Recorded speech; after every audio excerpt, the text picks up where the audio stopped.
Om Namo Bhagavate Vasudevaya. Om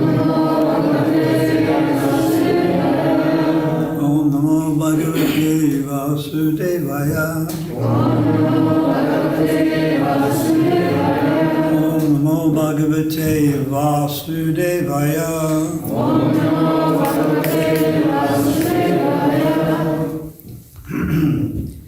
The last few days I've been playing some tapes of Srila Prabhupada talking about the appearance of Lord Ramchandra, Sita Ram, Lakshman, Hanuman. It's very wonderful. So I thought we should start off with what is in the Bhagavatam. So we read a little from the first canto of the Bhagavatam. So first canto of the Bhagavatam, chapter 3, what is it called?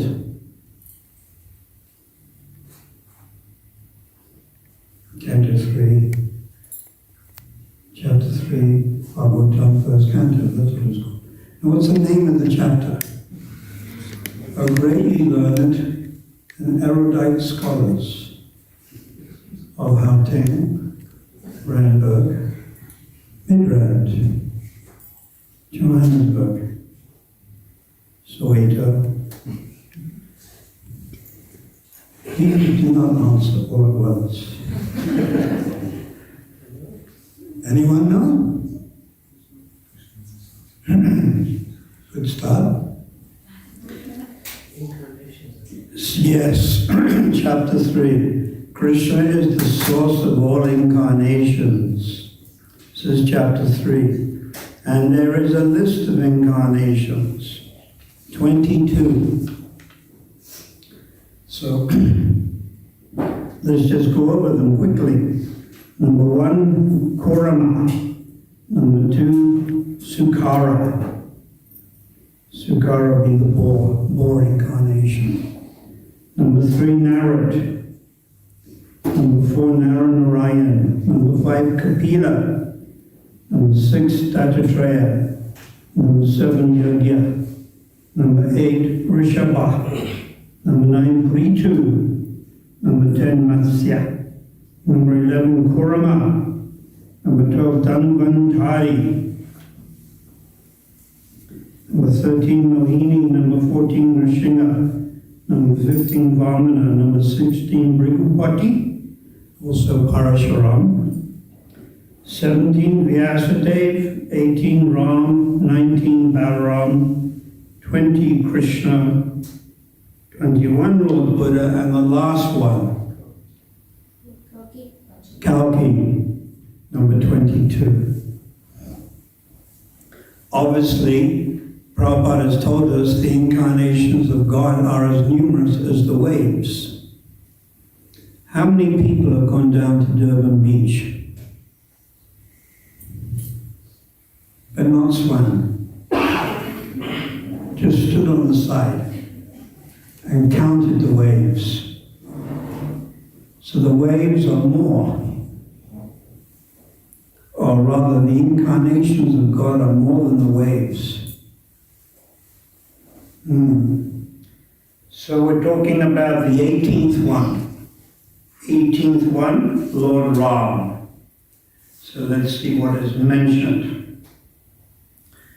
Canto 1, chapter 3, text 22. Nara, Devatvam Atmana, Sura Karya, Chikirshaya, Samudra. You know what Samudra means? It means ocean. Samudra Nigrahadadini Chakre Virjanya Ataparam. In the 18th incarnation, the Lord appeared as Lord Ram in order to perform such pleasing work for the demigods. He exhibited superhuman power by controlling the Indian Ocean and then killing the atheist, King Ravana, who was on the other side of the sea. So, in order to set the mood right, we should read from our founder Acharya, Srila Prabhupada.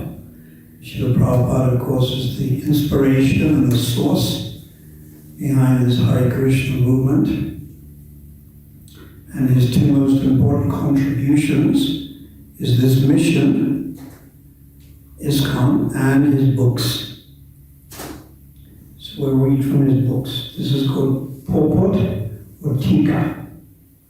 The personality of Godhead Sri Ram assumed the form of a human being and appeared on the earth for the purpose of doing some pleasing work for the demigods, or the administrative personalities to maintain the order of the universe. Sometimes great demons and atheists like Ravana and Hiranyakashipu and many others become very famous due to advancing material civilization by the help of material science and other activities with the spirit of challenging the established order of the Lord. So we, of course, are getting that now. The atheists, the evolutionists, since the time of Darwin, are challenging the supremacy of God, denying the existence of God, being so presumptuous as to say God is dead. They say that God is dead. Nietzsche said God is dead. For example, the attempt to fly to other planets by the material means is a challenge to the established order. I've been seeing this recently, these attempts at flying to Mars. And then you get this picture of Mars with some model that's probably made out of Lego or something. Meccano or Mego. And it's the type of thing you would see in a 6-year-old kid's bedroom, to be honest. And they're telling you this is Mars. So, of course, from Vedic point of view, we would not accept that. But by propagating the idea that human beings can go to the moon and Mars, it's increasing people's faith in science and technology and taking that faith away from God. Prabhupada continues, the conditions of each and every planet are different, and different classes of human beings are accommodated there for a particular purpose mentioned in the codes of the Lord. Being puffed up by tiny success and material advancement, sometimes the godless materialists challenge the existence of God. They challenge. God does not exist. When the Russians first went up into space, one of the things they said was, we went to space and we never saw God. We never saw God. Ravana was one of them, and he wanted to deport ordinary men to the planet of Indra by material means without consideration of the necessary qualification. He wanted a staircase to be built up directly, reaching the heavenly planets, so people might not be required to undergo the routine of pious work necessary to enter the planet. Yeah, even in this material world, you want to go to some country, you need a visa. India is very difficult. And I have a British passport, and they always give you a hard time going to India. Prabhupada noticed this, and even in the late 70s, Prabhupada would want to meet. He met with Indira Gandhi and said, well, why do you make it so difficult? These people are preaching Vedic culture, they come to India to learn, and then after 6 months they have to leave. So this is one of Srila Prabhupada's main objections regarding Indian government, that they wouldn't give a visa. And even now they don't give it.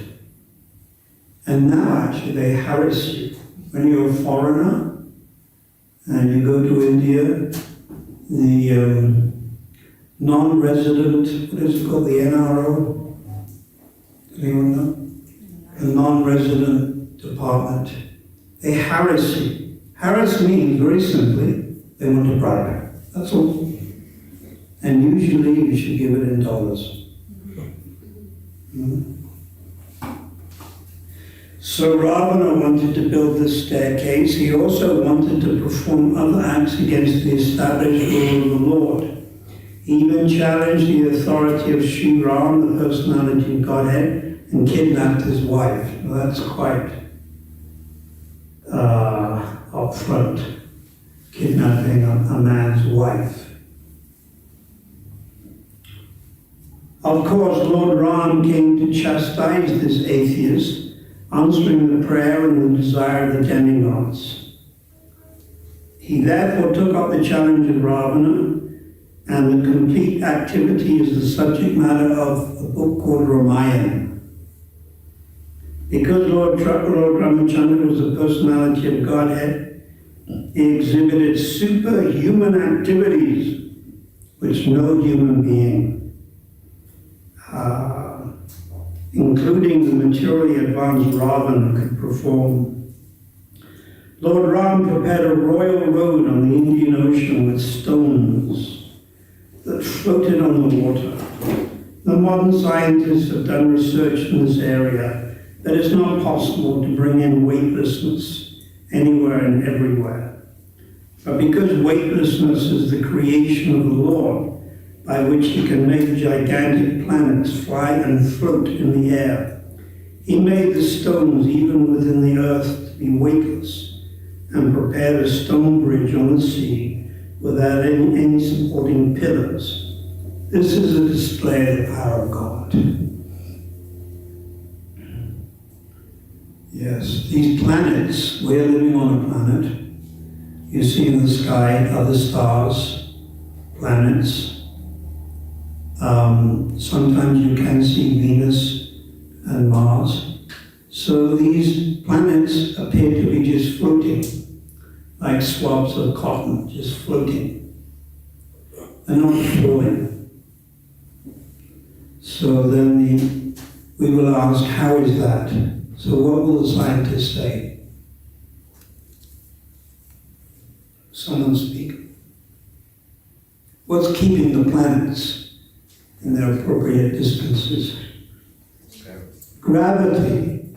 So then the next question is, who created gravity and who is enforcing that gravity? You create a law, that's one thing, and then you have to enforce it. The South African government, they create a law. You must wear a mask. But then they have to enforce it. Now, there's two things separate here. When they had this Kumbh Mela recently in India, and some 5 million people were taking bath, they couldn't create the law, you must wear a mask at the Kumbh Mela. Why? Because they couldn't go to 5 million people and insist, so they didn't bother.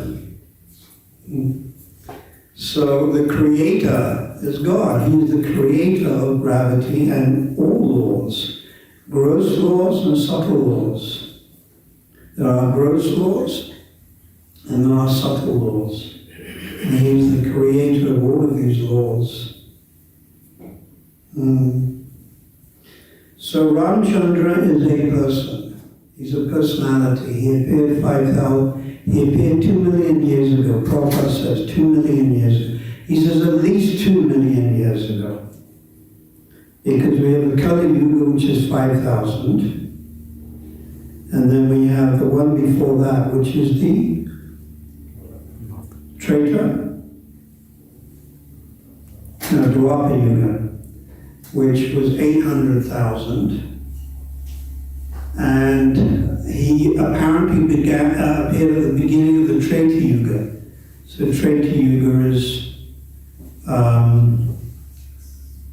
another 1.2 million, 800 plus 400. So when we explain this to people, they're not able to understand it because they think human society only goes back so far.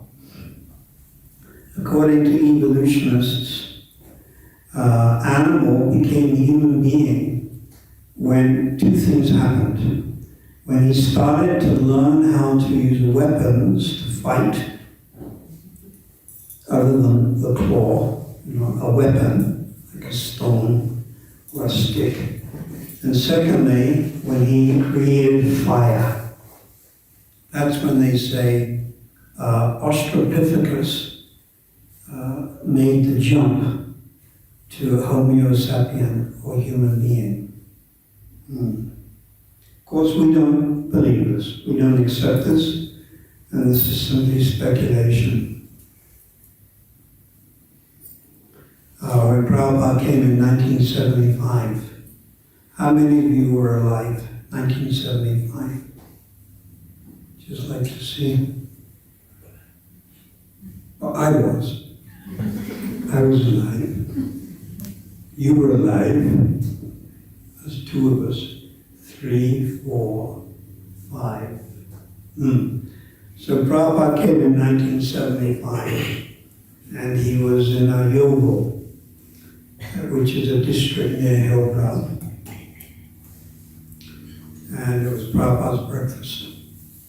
So he took in his breakfast, which at that time, I seem to remember, was pieces of orange cut. And he wanted puffed rice, but we couldn't get puffed rice in yoga. So we had to substitute it with Rice Krispies. So Ramanaumi supplied the Rice Krispies. But in the Rice Krispies there was maybe a little bit of powdered milk and then a few pieces of coconut. You just add a few things to make it more delectable. And then he would also take some cashew nuts. So he'd finished his breakfast, and some or other, I had gone into his room. It was the old brahmachari room, and Harikesh Maharaj was there. Harikesh Maharaj at that time was a brahmachari, and he was the servant of Prabhupada. It's very difficult, to be a servant of a guru. You think, oh, I'd love to. Very demanding, it's very difficult. Because you have to be on duty 24 hours a day. It's not easy at all. So, at that time it was Harikesh.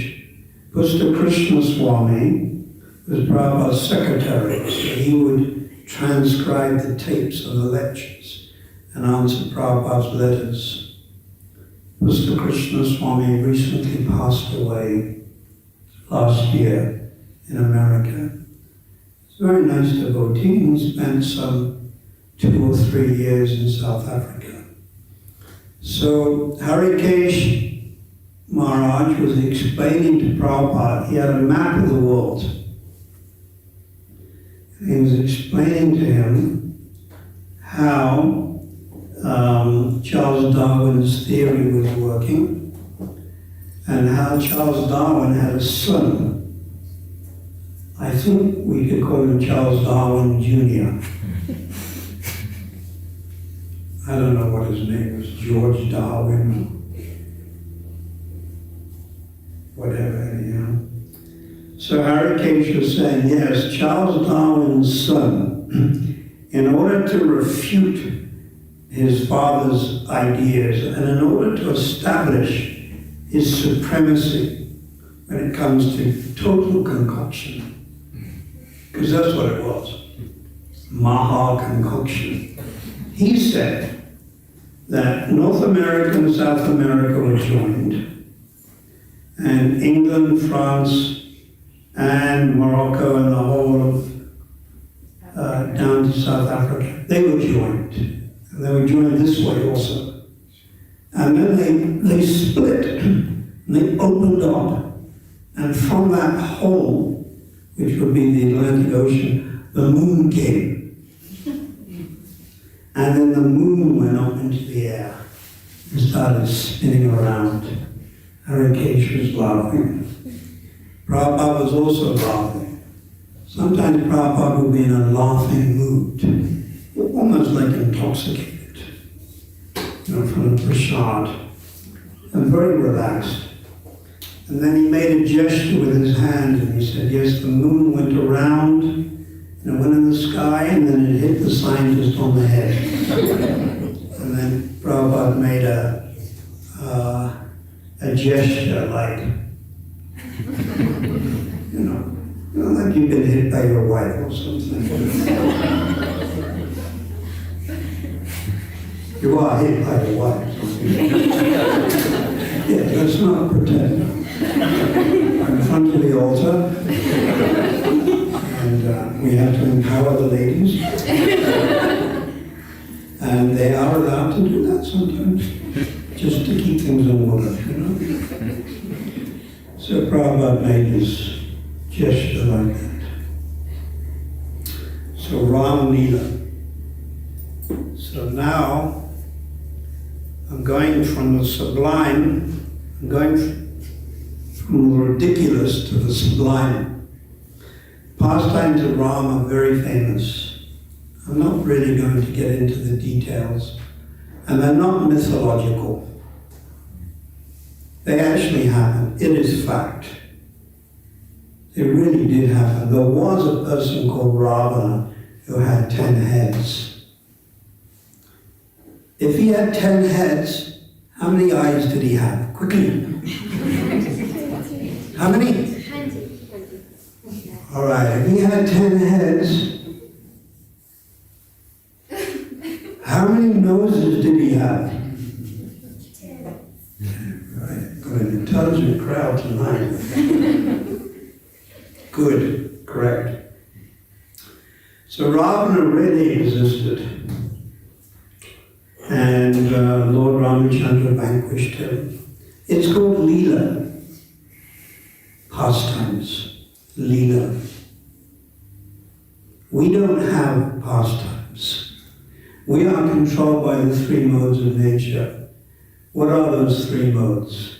The mode of ignorance, passion, goodness. And according to how the mode affects you, that's how you think. And then when the thought comes up here, it transforms into an activity. Like you think, I want a pizza. I see the pizza trucks, the pizza motorcycle people, they're always going around.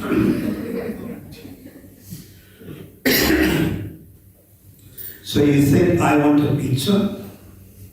So first of all you think, and then you feel it. Yes, that pizza, thick pastry, a thin pastry with tomato, and a little bit of cheese and salt, and maybe some people like it with pineapple. No, some people don't like it with pineapple, tomato. So then, now you've thought about it. Now you're contemplating the objects of the senses. Kaite Vishayam Pumsam. What's the next step? You want it. You eagerly want it to the point that you will phone the local pizza place and say, look, send it around hot, hot, hot. And I'll pay you cash. And then they bring it around on their scooter. So that's due to the influence of the mode of passion. You become a little passionate, you want to eat something. Ignorance, you become angry, you become violent. So we are forced to act according to the impulses born of the three modes of material nature. Sangha, Karana, Karana, Sangha, Sada, Janmas. But Krishna, he's not under the influence. Ramachandra Vraha, Nrsimhadev, they're not under the influence of material energy. Therefore, when they do something, it is out of their own sweet will. Now, a liberated soul is also in the same category, actually. A liberated devotees. But we're not liberated. Liberated means you fully realize your spiritual identity, that you are in Shantaras, Dasyaras, Sakyaras, Vasaliras, or Madhuyaras with Krishna, or perhaps one of his expansions like Ramchandra in Ayodhya. It means you fully realized and understood that. We haven't. We are conditioned souls. So there's a very nice section where Ram Leela overlaps into Krishna Leela, which I just wanted to read about. The different destinations above this earth planet is Swagaloka, where people live for a long time. The men are exceptionally handsome, not like down here. And the men and the women are even more beautiful. There is no coronavirus. There's no cold, there's no hot. Everything is just right. Swagaloka, and then it goes to next one, Janaloka. Anyone know? Janaloka. Tapaloka, I'm missing out one. Above Tapaloka, Brahmaloka. Brahmaloka is sometimes called Siddhaloka. This is where Brahma lives. To give you some idea, Brahma lives for 311 trillion years. But still there is death, and still there is an anxiety. It's material. This Brahmaloka is material. Now above that is Vaikuntha. Vaikuntha are billions and billions of planets, and each one is Lord Vishnu and Lakshmi. And within the Vaikuntha planets, we have the planet of Nrsimhadev. So if you're an ardent disciple and follower and worshipper of Lord Nrsimhadev, you will go to Vaikuntha. You will go to a planet where Nrsimhadev is present, and there you will reside.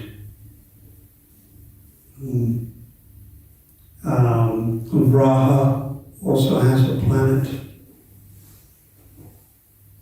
Then above, when I say above, from the spiritual point of view, it's above. If your position is to serve Lord Narayan in Vaikuntha, you will only be happy if you do that. You won't be happy if you're in Vrindavan. Something will be lacking. It won't be right. Your permanent relationship with God is called Stein Bhav. Bhav means emotion, and Stein means permanent. So if it's like Jai and Vijay, or Prahlad or Dhruva, it's Vaikuntha. You will not be happy anywhere else. Although we say higher and lower, for you this is the highest, Vaikuntha. But from the spiritual or objective point of view, above Vaikuntha is Ayodhya. So the chief resident of Ayodhya is who? Or Hanuman, and then Angada, and then Sugriva, and Lord Ram. So this is considered somewhat more superior, because there's more ras. In Ayodhya, Ramchandra has father and mother. Who is it? Dasarath. And who's his mother? Kaushalya. So he has a father, he has a mother. He has brothers. Who is his brothers? Bharat, Yeah, so now with these relationships comes ras. Ras means a spiritual flavor when you serve someone else. But in Vaikuntha, Lord Nrsimhadev, have you ever heard of any information regarding Nrsimhadev's father? We know Prahlad's father. What about Prahlad's mother? There's some information about the mother, no information really about the father. You could say the stone column was the father of Nrsimhadev. No, there's information of Prahlad's mother, but yes, Nrsimhadev's mother, no information. Does Nrsimhadev have brothers? Like Lakshmana and Bharat? See, so there's less ras. There's less ras. Ras means relationship, but spiritual. So Ayodhya is superior. And then you go to Dwarka, and there you have Lord Krishna, but he has 4 hands. And Rukmini and so many wives, and also Vasudeva and Devaki. So it is superior to Ayodhya, but it is still shrunken. For instance, Ramchandra has wife. Who is some of his, Krishna Dwagadish has wife. Who is some of his wives? Rukmini, Satyabhama, Kalindi, Jambavati, yes, Jambavati. So his relationship with them is a little formal. He doesn't dance with them. He doesn't play with them. At one time he played with Rukmini.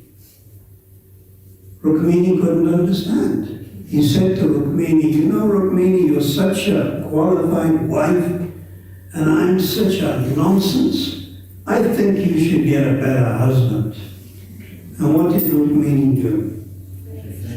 Fainted. She couldn't take the joke. In other words, it's reverential. By Ayodhya, it's still reverential. Not as much as Vaikuntha, but it's still reverential. So then from the spiritual point of view, superior to Dwarka is Vrindavan. There and in Vrindavan we also have 4 prominent rasas. Shanta ras is absent, according to Bhaktivinoda Thakur and Jayadharma. And Dasya ras, becoming the servant, is only the lower part, not the higher part. So there's devotees like Raptaka in Vrindavan who serve Krishna with intimacy. And then there's friends. When your servant becomes very intimate, he becomes your friend. For you to have a friend, the friend has to be an equal. Do you understand that? Sometimes I see in modern New Age families, the father tries to be the friend of the son, especially as the mother tries to be the friend of the daughter. The daughter gets all dressed up in tight clothes or whatever and goes off roller skating. The mother also goes. She tries to be the friend. Friend means equal. The mother can never be equal to the daughter. There always has to be that respect. So, there's friendship in the spiritual world, but only in Vrindavan. Then you may say, what about Arjuna? He's a friend of Krishna on the battlefield of Kurukshetra. Yes, that was a type of friendship, a lower type of friendship. It wasn't so intimate. the friendship of the cowboy boys like Subal, Sudama, Shudama, Kalavinka, Gobata. This friendship is superior to the friendship of Yudhishthira, Bhima, Sahadev, Nakula, Arjuna. This is a lower type of friendship. And then when friendship, then we have Vatsalya, or the devotee himself or herself becomes the parent. You actually become the parent of God. God depends on you. In Vaikuntha, you depend on God. But in Vrindavan and Vatsalya Ras, Krishna depends on you. And the topmost parent, who is the topmost parent in Vrindavan? Mother Yasoda, a lady, mark my words, a lady has the highest position, not the man. Nanda Maharaj is second. Mother Yasoda's praying or love for Krishna is more intense than Nanda Maharaj. Please note this carefully. If you want to go to the highest levels of devotional service, you need a lady's body. Throw away the man's body. It's useless. Become a lady. And then above Vatsalya is conjugal. Conjugal love. Shringara Ras. Now, are there any men in Shringara Ras? One. Krishna. No one else from Midrand or North Deep, Phoenix, or there's no other man. If there's another man, it just mucks it all up. So again, the ladies, number one, the Madhurya Ras, Madhurya Ras. So of course, to get up to this high stage, one needs mercy. So this is what I wanted to read you. There's a very wonderful verse, commentary by Vishnu Chakravarti Thakur,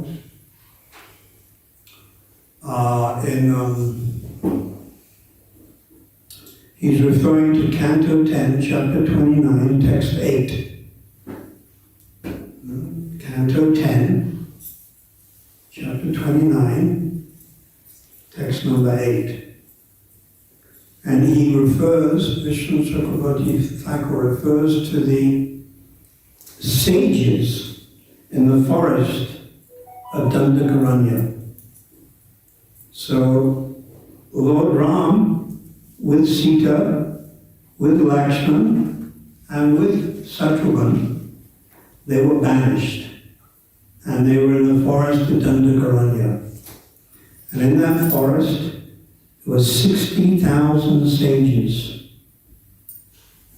and they were meditating. And all 60,000, I'll read it, I'll explain it and then I'll read it. All 60,000 sages had one relationship, and it wasn't with Ram. Who was it with? Krishna. And what was the relationship? Friend, parent, or conjugal mother?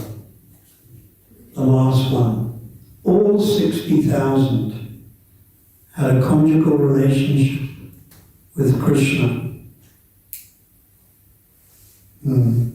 Although they were men, very skinny, in the forest of Dandakaranya, no doubt they were wearing their masks.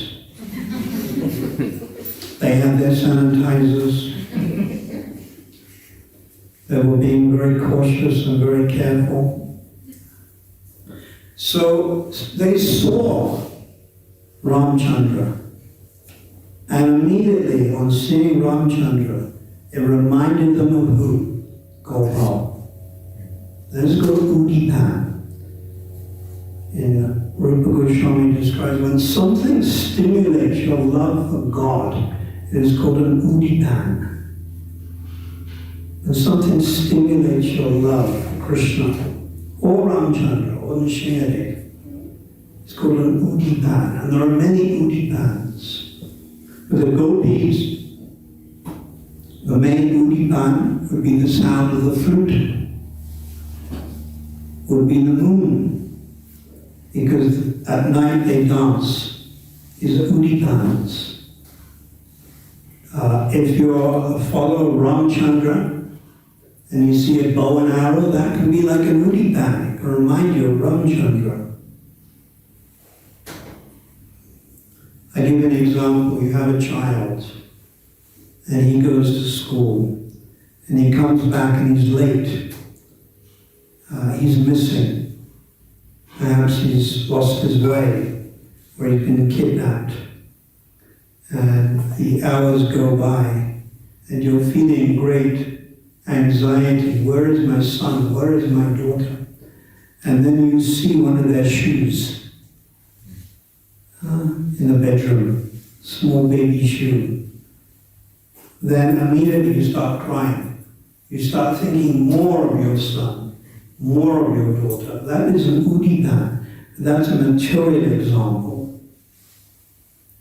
So the gopis or the residents of Vrindavan, they see the cuckoo, they see the peacock, they see the river Jamuna, they see the flute, they hear the sound of the flute, they see the cow, and this reminds them of Krishna.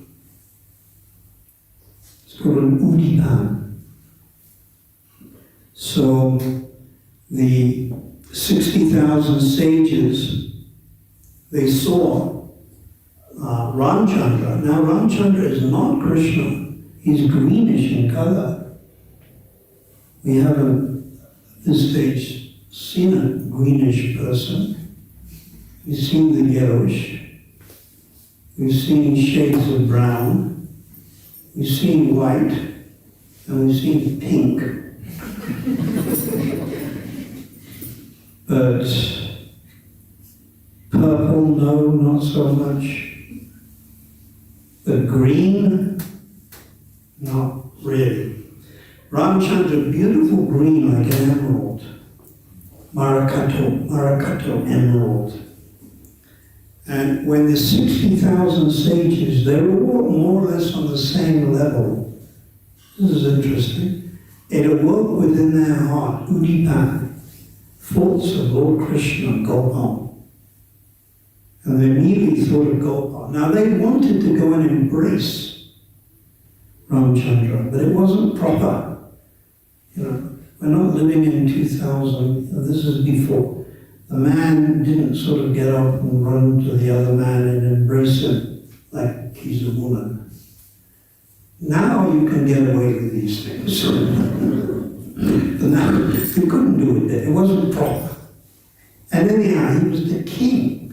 And then also, how could 60,000 do it all at once? So they all embraced him within their heart. And Ramchandra knew exactly what they wanted. They wanted a relationship with Krishna. So by the mercy or kripa of Lord Ramachandra, by the mercy of Yogamaya, Purnamasi, all of these sages, 60,000, in the future took birth as in the womb of gopis.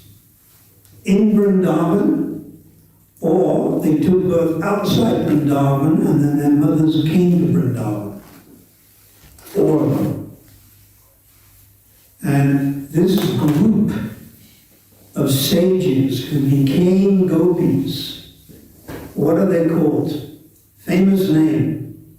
Never forget this. Rishi Chari Gopis. Or Muni Chari Gopis. Probably the first name would be the easiest to remember. Rishi Chari Gopis. And in the next life, they all became gopis. And then they associated with Krishna. and with the other gopis who were more advanced, and gradually they developed pure love for Krishna. And Ram was nowhere in the picture. But it was Ram that started it. So this is how the Ramayana overlaps into Vrindavan. At least this is my conception. So let me read it to you. I sort of explained it. So now I'll give you, this is Vishnu Chakravarti Thakur, pure Chakravarti Bhat. Upon seeing the personal form of Lord Ramachandra, the sages, 60,000, who were worshippers of Lord Gopal, immediately became elevated to the mature platform of spontaneous devotion. They immediately came to the level of spontaneous devotional service, automatically reaching the stage of firm faith. Now, firm faith is called Nishtha. Attraction, that's called ruchi, and attachment. Attachment is deep ruchi or ashakti. These are the different stages. But they had not yet completely freed themselves from all material contamination. Ashakti goes to the stage of bhav. Stage of bhav is the beginning stage of love of Godhead. It is described there is still a scent, ganda, sniff of material attachment. And the example in the Bhagavatam is Bharat Maharaj. He was on the stage of bhav but became overly attached to an animal. What animal? A deer. Yeah. So they weren't completely pure. In other words, we can't say they were completely self-realized. Therefore, because they weren't completely self-realized, therefore, Yoga Maya arranged for them to take birth from the wombs of gopis, and some of these new gopis fully manifested Purva Rak, or loving attachment for Krishna, even before one meets the beloved. When these new gopis got the direct audience of Krishna and physically associated with him, all their remaining contamination became burned up, and they achieved the advanced stage of praying. Praying is pure love of God, no contamination. And then the essence of praying is sneha, and the essence of sneha is man, and the essence of man is pranaya, and the essence of pranaya is rag. And the essence of rag is anurag. Then anurag goes to mahabhav. You may have heard these words. None of these things you can experience in this body. This is our gross body made of blood, flesh. It's all for spiritual bodies. We can't. We can only go to the stage of bhav. Living here in Midrand, South Africa, India, we can only go to the stage of bhav. We can't go beyond that. Body will not handle it. We have material bodies. If I go to ISKCON, when there is no power cut, which is very rare nowadays, and I put in a 5-amp fuse into 500,000 volts and 10,000 amps, what will happen to the fuse? It will be obliterated. It will cease to exist. So when these higher stages of love of God, praying, sneha, man, pranaya, rag, anurag, mahabhav, when they begin to flow through a material body cannot handle it. Therefore they can't flow through the material body. We have a material body. But you can go up to the stage of bhav. So these sages, they weren't even there. They were lower than that. These sages, they became elevated by seeing Lord Ramachandra. They came to spontaneous devotional service, spontaneous love. It's called Raga Anuga Sadhana Bhakti. And they automatically reached the stages of firm faith, nishta. We talk about nishta. This is the stage we want to be on, nishta, steadiness. And higher than that is attraction, ruchi. You've got beginning ruchi and end ruchi, and then in between ruchi. And then ruchi turns into attachment or ashakti, and ashakti turns into bhav. That's the highest we can go in this particular life. So this is how Ram Leela overflows. I was always hoping for some connection, between Ram Leela and Vrindavan. So this is it. Ram Leela and Vrindavan. Of course, there are pastimes of the gopis and the cowherd boys dressing as Ramchandra and playing the part of cowherd boys, soldiers, Hanuman. That's also there. So this is very nice. So what should we pray to? What should we pray to Lord Ramachandra, Sita, Lakshmana, and Hanuman? What should we pray to them for today? It's Ramanaumi. What is it we want from them? We want to increase our attachment to our Istadev. Istadev is our worshipful Lord. Now, many of you don't really know, definitely, who is your worshipful Lord. Let us be honest. But if we were to ask Hanuman, who is his Istadev? Ramchandra. If we were to ask Prahlad, who is his Istadev? Shingadev. There was a great associate of Lord Chaitanya called Purushottama Mishra. And he was very attached to Nrsimhadev, so much so that Lord Chaitanya changed his name to Nrsimhananda. That's his Istadev. What about Murari Gupta, the 21st branch of the tree of Lord Chaitanya? He was a physician. Who was his Istadev? Ram. Why? Because he's an incarnation of Hanuman. Yeah.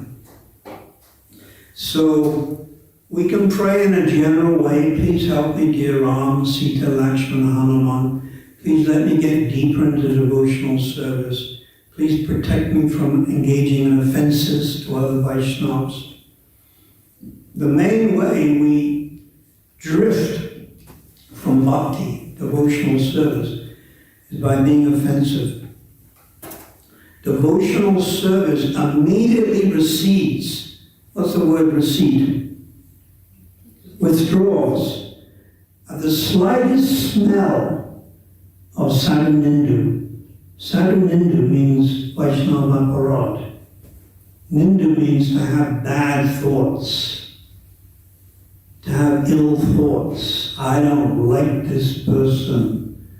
I'm going to get this person. Sadhu-nindu, Vaishnava aparad. So bhakti recedes,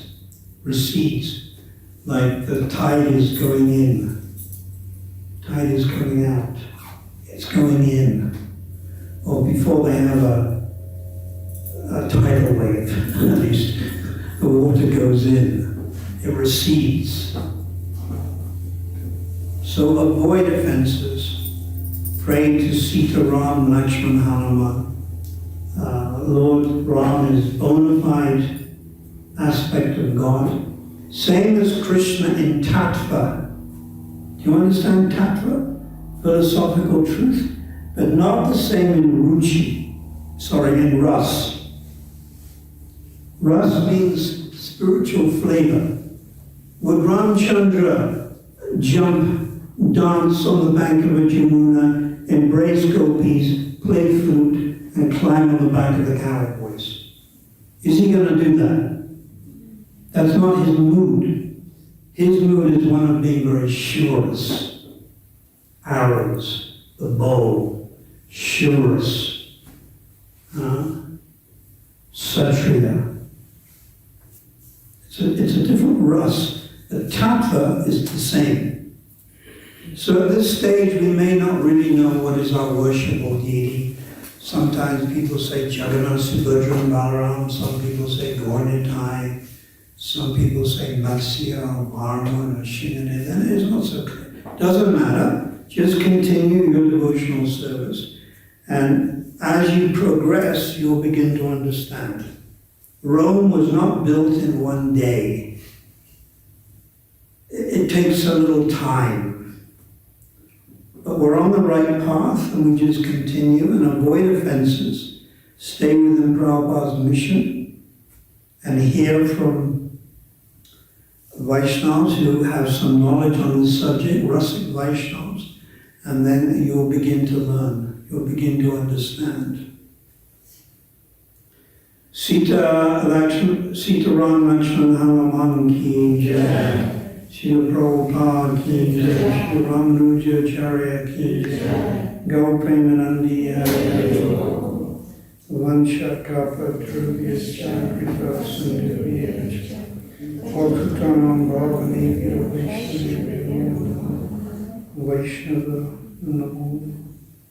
So, I think we should just sing a little Raghupati Ram.